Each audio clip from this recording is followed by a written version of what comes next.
"Honey, you're a 10. You don't need to settle for his 6, her mother said about me. So I walked out of the party and never looked back. Now her 10 isolated her, scammed her parents, and she's begging me to save her." Hey viewers, before we move on to the video, please make sure to subscribe to the channel and hit the like button if you want to see more stories like this. Thanks.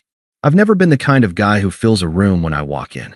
I'm the one who stands near the edge of a conversation, smiling, listening more than talking. I don't wear design or anything.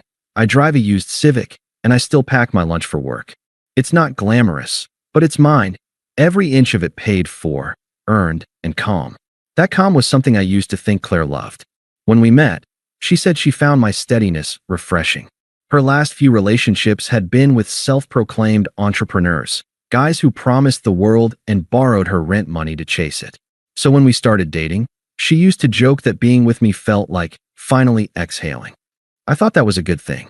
We'd been together for about 3 years when the cracks started showing. Not between us, at first, but around us. Her parents, especially her mother, Elaine, always treated me like some temporary project. Not openly hostile, just polite in that way people are when they think they're too good to be rude. When I'd come over, Elaine would ask questions like, "So, when do you plan on moving into something bigger?" Or, "Oh, you still work with your hands. That's admirable." Claire would roll her eyes afterward and whisper, "She means well." But there's only so many times you can hear, "She means well," before you realize she doesn't. Still, I kept showing up. Birthdays, barbecues, those long Sunday brunches where her father barely looked up from his phone and her mother narrated every minor success of their relatives like it was national news. I'd sit there, nodding politely, passing dishes, trying to be part of something that never wanted me there. I genuinely loved Claire, though. She had this brightness, social, witty, always knowing how to make people feel like they belonged. Maybe that's why I tried so hard to make her family like me. I thought, if they see how much I care about her, eventually they'll see I'm good enough. There were small moments that should have told me otherwise. Like when we went shopping for her cousin's engagement gift, and she said, "Let's get something nice." My mom's always comparing us to them. Or when she hesitated introducing me to her relatives, as if she was bracing for judgment. Still, I stayed. I'm not a man who runs at discomfort. I fix things. I give people time to come around. So when Claire's mother invited me to their annual summer party, the one with her extended family and business friends, I took it as a good sign. An olive branch. Claire told me on the drive there, "Please just be yourself, okay? Don't overthink it." I smiled. I'm always myself. That's the problem, isn't it? She didn't answer. I brushed it off. Maybe I was being sensitive. We pulled up to their house. 3 stories, all white stone and glass. The kind of place that screams old money pretending to be new. Elaine greeted us at the door, air-kissed Claire, then gave me the kind of smile people save for waiters who bring the wrong order but try their best anyway. "Glad you could make it," she said. "We have some real go-getters here tonight. Maybe you'll make a few connections." I told her I'd do my best, though I wasn't sure what that meant. Inside, everyone looked polished. Expensive watches, loud laughter, people introducing themselves with job titles instead of names. I poured myself a drink and stayed close to Claire, listening, nodding, occasionally adding a word when invited. It was fine for a while. But looking back, that party was never a test I could pass. It wasn't meant to include me. It was meant to remind Claire what she could have if she didn't settle. And that reminder was coming, sharp, public, and dressed as motherly advice. The night started fine. Predictable, even. Elaine's parties were always the same. White wine, surface-level laughter, and people pretending to enjoy each other's success stories. I stuck to the quieter corner of the patio, chatting with a cousin of Claire's about football, just trying to blend in. Claire was in her element, floating from group to group, smiling that practiced social smile. Every time she laughed, people looked at her like she was a reflection of her parents' success. And me? I was her +1. Background decoration in a borrowed collared shirt. After dinner, the crowd shifted into that comfortable buzz, half drunk, half bored. I was helping stack empty plates when I heard Elaine's voice cut through the chatter. "Claire, darling," she said, clinking her glass for attention. "Come here a moment." Claire hesitated, but went. I stayed where I was, setting a plate down, not realizing yet that I was about to be the evening's entertainment. Elaine motioned toward her daughter and said, loud enough for the whole patio, "You really do light up a room, sweetheart. You've always been the beautiful one, the ambitious one. You know, people always say men should date up, but you shouldn't have to settle." There was polite laughter, nervous, confused. I froze, my hand still on the serving tray. Claire tried to deflect, smiling tightly. "Mom, please, don't start." But Elaine wasn't done. She looked at me, then back at her guests, and delivered the line like she'd been saving it for years. "Honey, you're a 10. You don't need to settle for his 6. The laughter died. A few people shifted in their seats. Someone cleared their throat. Claire's father gave the kind of half-smile people give when they want to disappear. I could feel my ears getting hot. Every eye on the patio was suddenly on me. Me, the 6. Claire's face went pale. "Mom, stop." "That's not." Elaine just waved her off, sipping her wine. "I'm just saying what everyone's thinking. You're young, gorgeous, and you've got options. Don't tie yourself down before you see what's out there." Claire didn't defend me. She just stood there, speechless, embarrassed, but not for me. For herself. That was the moment it clicked. Not that Elaine disrespected me. I already knew that. What hit me was that Claire's silence wasn't shock. It was agreement. I looked around at the faces, smug, pitying, entertained. I wasn't angry. I just felt done. Like someone had finally said out loud what I'd been pretending not to feel all along. I set the tray down. The noise faded behind me like someone had turned down the volume. I walked toward the patio steps. Elaine called after me, sounding almost amused. "Oh, don't be so sensitive, dear. It was just a joke." I turned back just enough to meet her eyes. My voice was steady. "You're right, Elaine. Your daughter shouldn't have to settle." And then I looked at Claire. She opened her mouth to speak, but nothing came out. "Congratulations," I said quietly. "You've got your 10. Then I walked through the garden, out the gate, and down the street to where my Civic was parked. The sound of polite conversation behind me started up again, filler noise to bury the awkwardness I'd left behind. I drove home in silence. No music, no calls. Just the sound of tires on asphalt and the faint sting of disbelief fading into something colder. When I parked, I sat for a moment, staring at the steering wheel. I wasn't angry, not in the way I thought I would be. There was no shaking, no urge to yell or text or demand an apology. Just this sharp, clean clarity. I had just been publicly humiliated by people I'd tried to impress for years, and the woman I loved had let it happen. I went inside, opened my phone, and saw 3 missed calls from Claire. Then a message, "Claire, you overreacted." She was joking. "Please don't make this bigger than it is." Another followed a few minutes later. "Claire, you embarrassed me, you know? Everyone's talking about how you stormed off." I read them both, turned off the screen, and placed the phone face down on the counter. That night, I slept better than I had in months. Because for the first time, I wasn't trying to belong where I wasn't wanted. The next morning, I woke up early, showered, and made coffee like it was any other Sunday. But something inside me had clicked into place, something quiet and irreversible. Claire showed up around noon. No text beforehand, just the sound of her key in the lock. I was sitting on the couch, laptop open, pretending to read emails I didn't care about. She stepped inside, looking nervous, but still trying to hold that confident posture she always had. "So that's it. You just walk out of a family event like that and ghost me all night." I didn't look up. "You let your mom humiliate me in front of 20 people."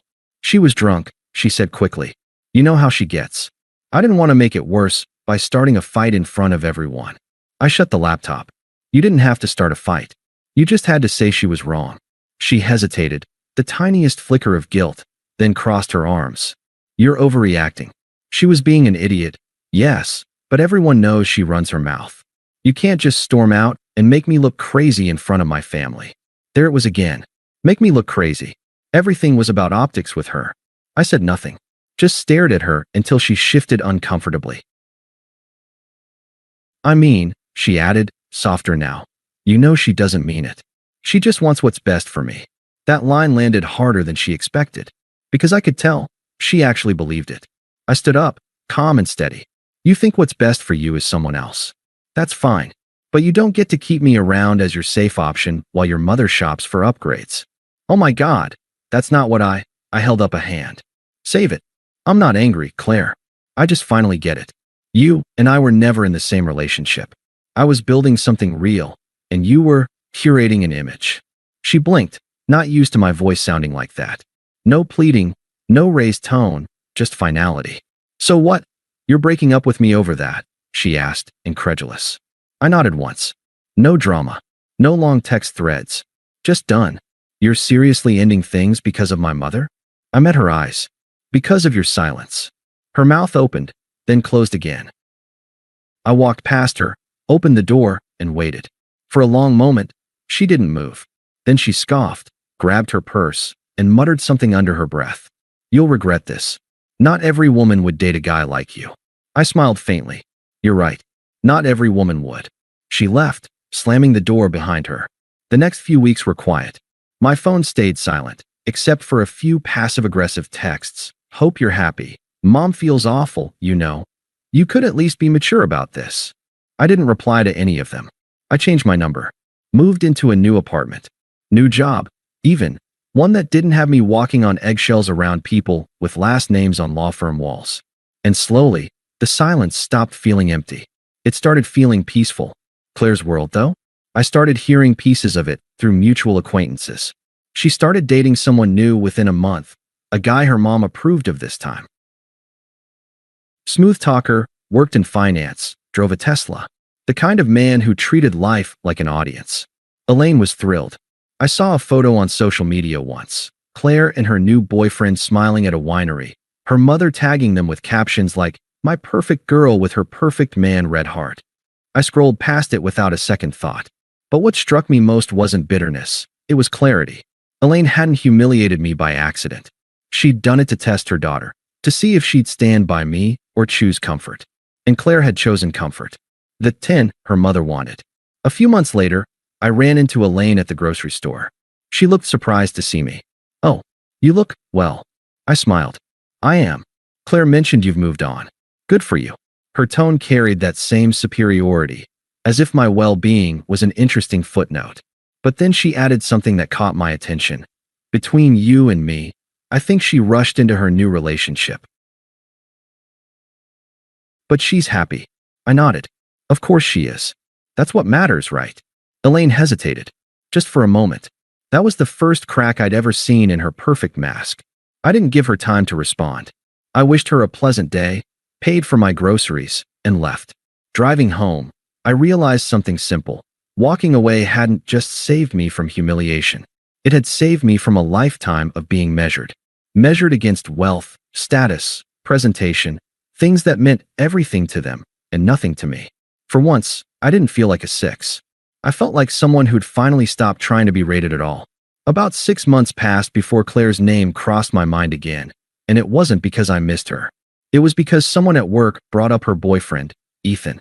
Apparently, his investment firm, the one he bragged about to everyone, was being quietly investigated for scamming clients. I didn't ask for details. I didn't even pretend to care. But the irony lingered.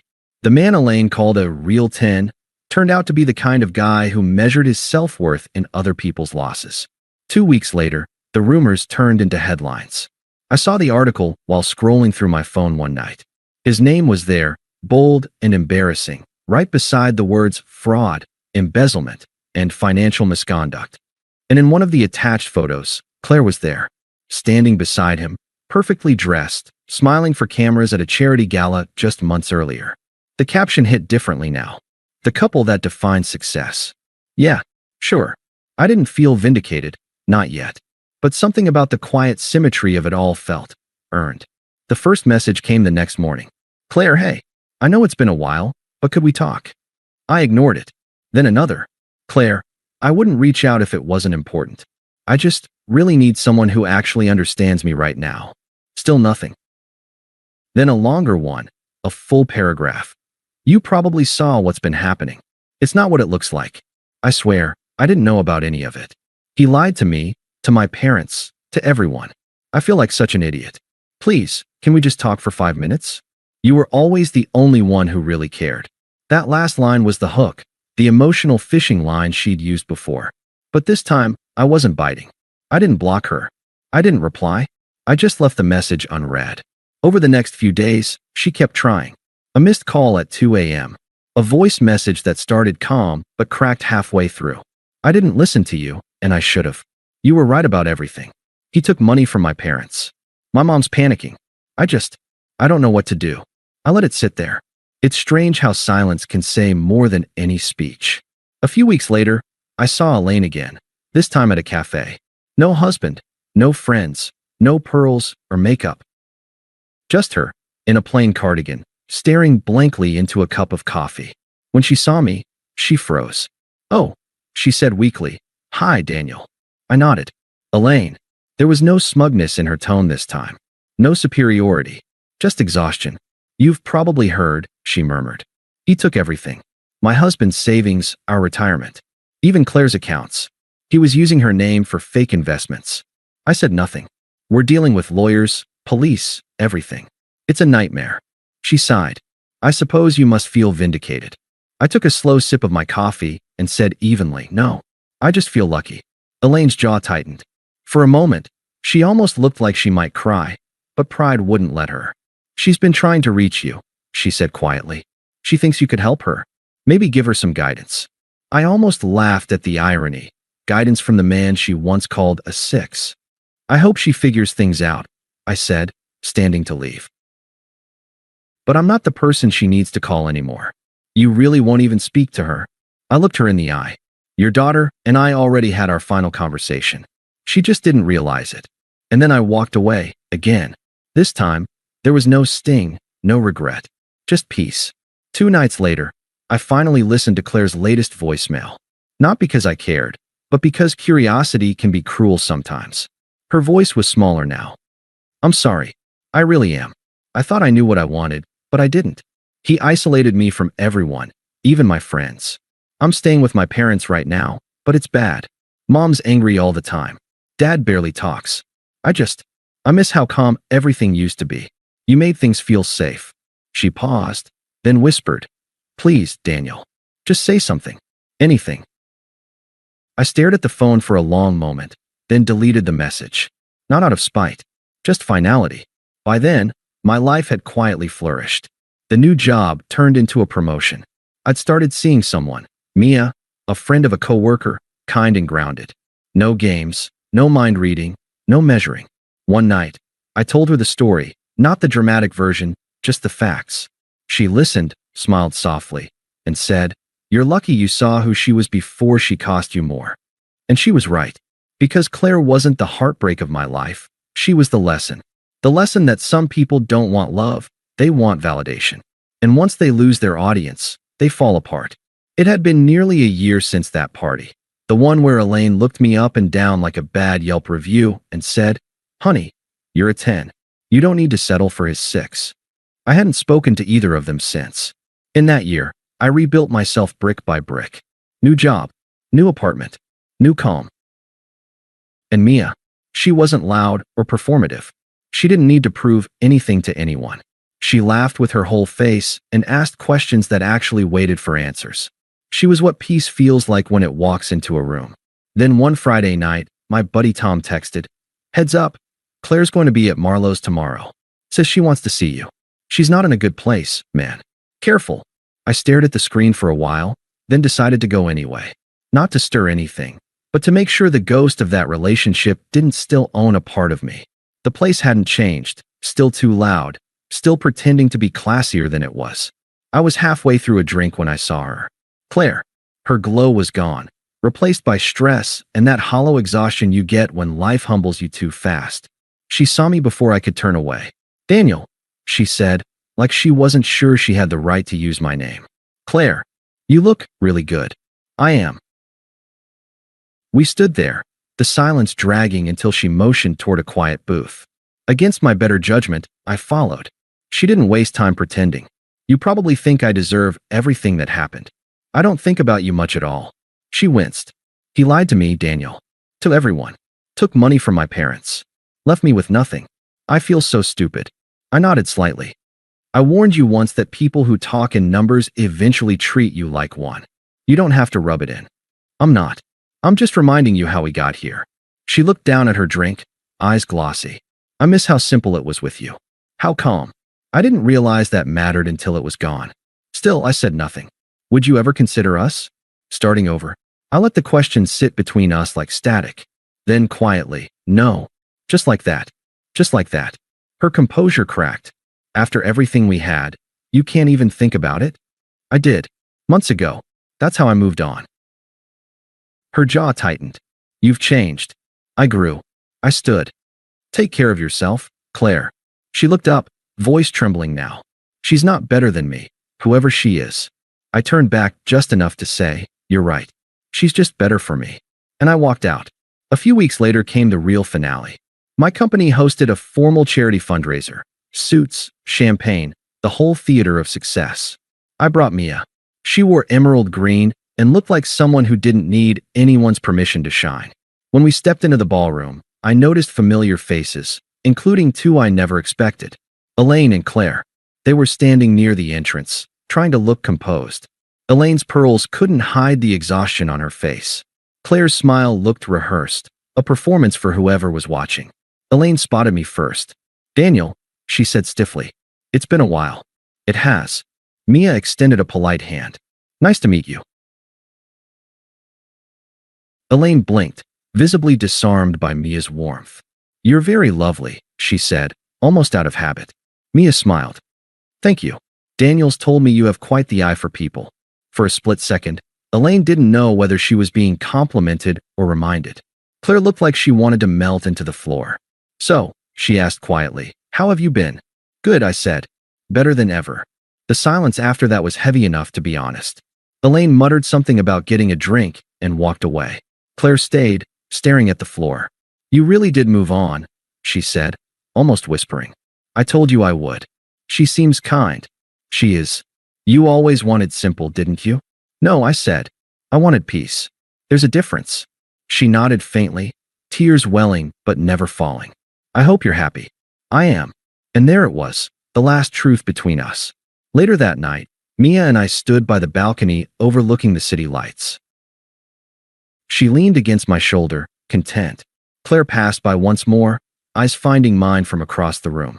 For a heartbeat, I saw the realization settle in, that I was never the one who wasn't enough. She just didn't know how to recognize enough when she had it. She looked away first. Mia whispered, Do you know her? Used to, I said. That was all. The next morning, I woke to one last message. Seeing you last night made me realize what I lost. I'm sorry for how everything ended. I wish I'd stood up for you. I hope you forgive me someday. I read it once, then deleted it. Not out of anger. Not triumph. Just peace. Some endings don't need revenge. They need distance. Because sometimes the best thing you can do for someone who tried to measure your worth is become impossible to compare. Thanks for watching. Make sure to subscribe to the channel and hit the like button. What do you think about this story? Share it in the comments.